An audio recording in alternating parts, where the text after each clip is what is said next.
May 12, 1943. Outside Bizerte, Tunisia, just after sunrise. The war, for a handful of exhausted German infantry from the 334th Infantry Division, ends in a blinding flash of sunlight on American bayonets. The air still carries the sour smell of cordite. Dust hangs motionless, drifting through the olive trees like fog.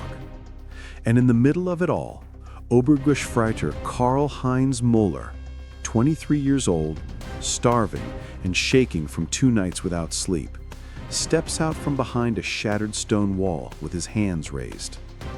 Around him, other survivors emerge, one by one. Torn field gray uniforms, hollow faces, cracked lips. The desert has a way of grinding pride into powder. American GIs from the 1st Infantry Division move in quickly, rifles steady but not tense. They've seen this moment dozens of times in the last few weeks. Afrika Korps troops surrendering in groups too tired to resist, too hungry to think, too defeated to care. One of them, Private Joe Donnelly, barely older than Muller, waves a hand. "Drop your gear, sit down. You're safe now." Safe. The word hits harder than any artillery blast. The Germans sink to the ground in a circle, coughing, wheezing, relieved and humiliated all at once. For months they've eaten little more than black bread, thin soup, and whatever scraps Rommel's strangled supply lines could cough up. Their canteens are empty, their packs lighter than they should be. Then, as an American sergeant kneels beside them, something strange happens. He pulls a can from his pack. Metal glints in the sun. A key-shaped opener dangles from the side. Spam. Carl blinks. He's heard rumors about American rations, but he always assumed they were propaganda, the kind meant to mock hungry German soldiers. But here it is, inches from his face. A thick rectangle of pink meat, shining with fat. The sergeant slices off a piece with his knife and hands it straight to Carl. No hesitation, no showmanship, just generosity. Carl lifts the meat to his mouth, his hands tremble. He hasn't tasted real protein in weeks. And then the sergeant reaches back into his pack, this time pulling out a small tin the Germans only recognize from foreign magazines. Fruit. Canned fruit. Peaches floating in syrup. A luxury so rare that even many Wehrmacht officers rarely saw it, let alone infantry on the front line. One of the prisoners, Unterofficer Rudolf Kruger, blurts out, "Das geben Sie den einfachen Soldaten? You give this to ordinary soldiers?" The American sergeant laughs, thinking the man must be joking. "Hell, this is breakfast." Breakfast. The Germans stare in stunned silence. They weren't prepared for this. Not here, not now. For years, Nazi propaganda had painted the Americans as soft, weak, incapable of real hardship. But now the truth sits right in front of them, packed in metal and syrup. The United States feeds even its frontline infantry better than Germany feeds its officers. Kruger picks up one of the cans, turning it slowly in his dirty hands. Stamped on the bottom, packed 1943, Michigan. Fresh, delivered across an ocean, in the middle of a desert war zone. Behind the GIs, trucks rumble past. Studebakers stacked high with crates of food, fuel, ammunition. A river of supplies so steady and endless, it seems impossible. Carl looks at the convoy, then at the food in his lap. Something begins to form inside him. Not fear, not anger, but something colder. A question. A realization. If American soldiers eat this well in combat, what else are they capable of? A GI hands him a steaming cup. Coffee. Real coffee. Carl almost laughs. almost cries. He looks towards his comrades, every one of them wearing the same expression of disbelief, awe, and something dangerously close to despair. Because this moment, this simple breakfast on a patch of dusty ground, carries a message more powerful than any battlefield victory. Germany didn't just lose the fight for Tunisia. They were losing the war of resources, industry, and endurance. And none of them are ready for what they're about to see next.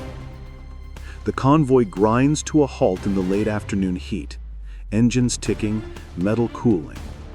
The newly captured German prisoners are herded off the trucks and into a temporary POW enclosure on the outskirts of Bizerte. Nothing more than a fenced rectangle of dust and canvas tents, but to men who spent months living in shell holes and abandoned ruins, it feels almost unreal. As they step inside, Karl-Heinz Müller instinctively braces for the worst.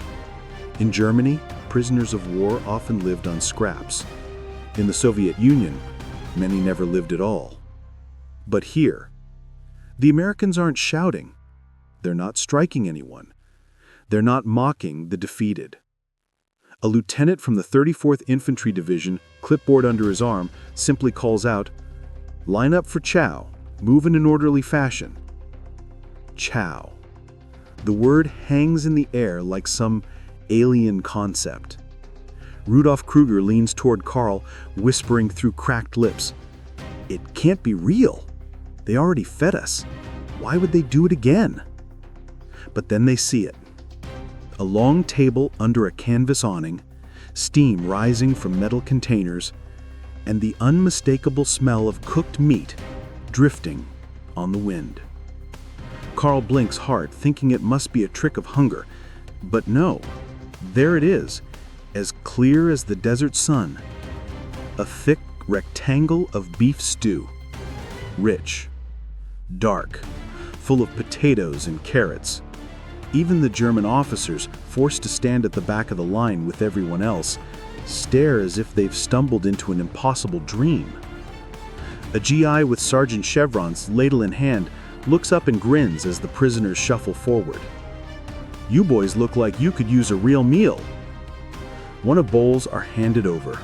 Hot stew, slices of white bread, and at the end of the table, something so symbolic, so absurd, it feels like mockery from the gods of war. A bar of chocolate. Every prisoner gets one. Every single one. Kruger's voice trembles. "Even in France, I never saw chocolate. Not once." And the truth hits them again.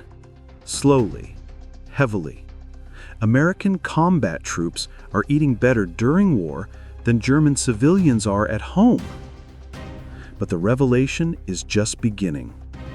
A GI approaches with a metal trolley stacked with silver cans. Coffee. Again. Freshly brewed. Karl wraps his hands around the warm tin cup, inhaling deeply.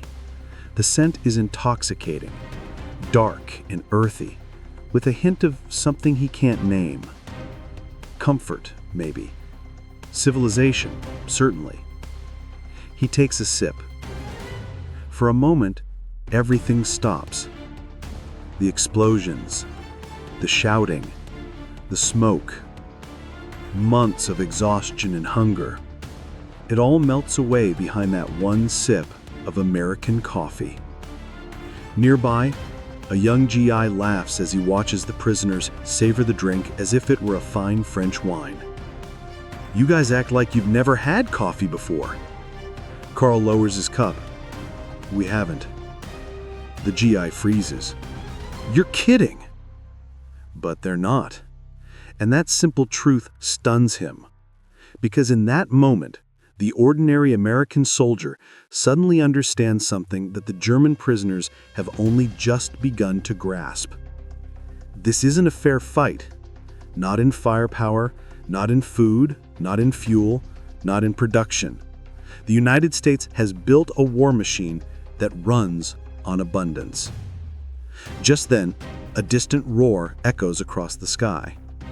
Karl looks up. A formation of C-47 transport planes sweep overhead, sunlight flashing off their wings. Dozens of them, maybe hundreds. Endless, effortless, unstoppable. Inside each aircraft, crates of supplies are stacked floor to ceiling. Ammunition, medical kits, rations, spare parts. A river of logistics flowing across Africa without pause. Kruger swallows hard. They feed their soldiers like kings, and they have enough left to fill the sky. Carl doesn't answer. He can't. Because a new thought forms. Quiet, cold, terrifying. If Americans give this to their prisoners,